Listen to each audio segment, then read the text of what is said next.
Пришли сюда мы малышами, но время быстро пронеслось.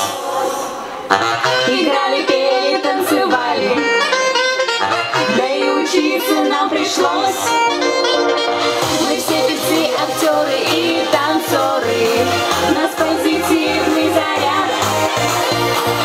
Ну а ты не забывай, наша школа, ведь мы 11 класс.